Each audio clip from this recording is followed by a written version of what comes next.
কলকাতায় আরো এক কাউন্সিলর গ্রেফতার। তৃণমূল কাউন্সিলর অরিজিৎ দাস ঠাকুর গ্রেফতার। কলকাতার 106 নম্বর ওয়ার্ডের কাউন্সিলর গ্রেফতার। আরো একবার আপনাদের জানাই, কলকাতায় আরো এক কাউন্সিলর গ্রেফতার। তৃণমূল কাউন্সিলর অরিজিৎ দাস ঠাকুর গ্রেফতার।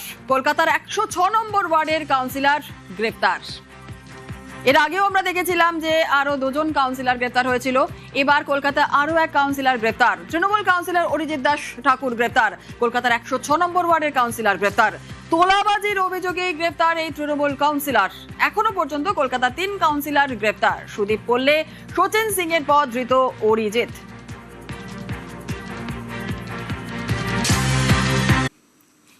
ভরাডুবির পর জোট বৈঠকে মমতা। 8ই জুন দিল্লিতে মমতা অভিষেক। ইন্ডি জোটের বৈঠকে যোগ দিতে দিল্লিতে।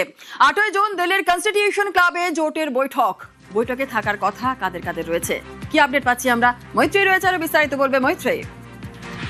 জুনানা, দেখো, এখনো পর্যন্ত যেটা জানা গিয়েছে যে 8 তারিখ ইন্ডিয়া জোটের একটি বৈঠক করার সিদ্ধান্ত নেওয়া হয়েছে এবং দিল্লির কনস্টিটিউশন ক্লাবে এই বৈঠক হবে। এখনো পর্যন্ত আমরা যেটা জানতে পারছি, 17টি বিরোধী দলের প্রতিনিধিরা এবং কার্যত বলা চলে শীর্ষ নেতৃত্ব, তারা এই বৈঠকে যোগ দেবেন এবং তৃণমূল কংগ্রেসের তরফ থেকে তৃণমূল কংগ্রেসের নেত্রী মমতা বন্দ্যোপাধ্যায় এবং অভিষেক বন্দ্যোপাধ্যায়, তারা দুজনেই এই বৈঠকে যোগ দিতে চলেছেন বলে আমরা এখনো পর্যন্ত জানতে পেরেছি। এর পাশাপাশি হেমন্ত সোরেন ঝাড়খণ্ড মুক্তি মোর্চার তরফ থেকে, সমাজবাদী পার্টি থেকে অখিলেশ যাদব, ওমর আব্দুল্লাহর মতো নেতৃত্বের নাম শোনা যাচ্ছে, তারা এই বৈঠকে থাকবে এবং অবশ্যই কংগ্রেসের তরফ থেকে কংগ্রেসের শীর্ষ নেতৃত্বরা থাকবে এই ইন্ডিয়া জোটের বৈঠকে। যদি একটু পেছনের দিকে দেখা যায়, 2023 সালে শেষবারের মতো ইন্ডিয়া জোটের শীর্ষ নেতৃত্বরা তারা একসাথে বৈঠকে বসেছিলেন, সেটা লোকসভা নির্বাচনের আগে।